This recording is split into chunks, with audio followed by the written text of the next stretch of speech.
think what I've learned about motivating, empowering and enabling others is that as a leader you don't have to hold on to everything and do it yourself, and that if you can give space and responsibility to people, then they will step into that. And a lot of your job as a leader is about cultivating other leaders and about finding the opportunities to grow the skills and confidence and capabilities of others, pushing them into situations where they have room for growth and to develop their skills. And a huge point of learning for me was that I didn't have to be the one doing everything, and it's really a relief to think that you can build and grow others to take on roles that you might yourself once have thought you could be the only person doing. A lot of people talk about collaboration, and actually it's incredibly hard to get right. So I could point to more examples of where I've seen bad partnerships and poor collaboration than examples of good collaboration. Usually where it goes wrong,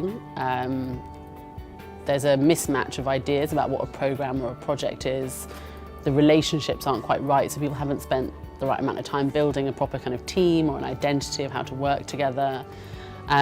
There's perhaps a power inequity between two organisations or two people, and there's a desire to own something and to take it forward as an organisation. This kind of propriety, like get your tanks off our lawn kind of attitude, and really genuine collaboration, so that you might throw your IP and your brand out the window and say, okay, we're actually just going to forget about who owns it and think really collectively and creatively about ideas. I think is quite a scary place to be, but is really where a lot of the value is. And some of the best work I've seen in the social sector over recent years has been through multidisciplinary collaboration. So teams that might comprise of a social researcher and a designer and a psychologist and a facilitator and someone with lived experience of a mental health condition. Bringing together of really varied perspectives, I think, is where there's really rich opportunity for a collaboration.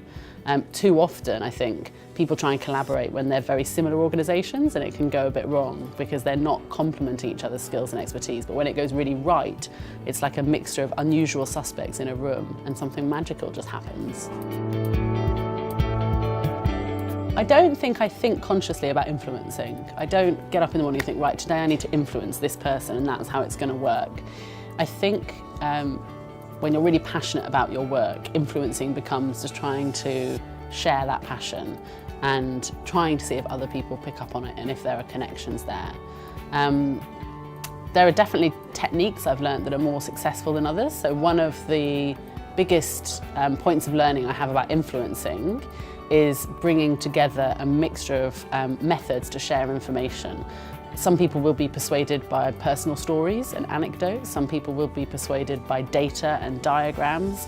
Some people will be persuaded by a really compelling vision of the future. And some people need all of that and more. And so whenever I'm trying to develop a project or a proposal, I'm always thinking about bringing together those different kind of audio-visual story elements, because what works for one person won't work for another. I think the single biggest thing I've seen work in influencing is the voice of people on the ground, people with lived experience. I mean, in my field, in the kind of public sector, the single biggest influencing thing is often when you bring someone into the room who's got, who's using social care services or on a housing estate where a regeneration programme is going on, and their credibility and authenticity just seems to cut through everything else. And the thing I've seen people try to use when influencing, which doesn't often work, is bringing in someone else's authority. So sometimes you see people trying to name check their manager or the board member, the chair of the board of the person that you're talking to, as if to kind of say, look, I know your boss, so you'd better get in line. And that always falls down flat on its face whenever I see it rolled out.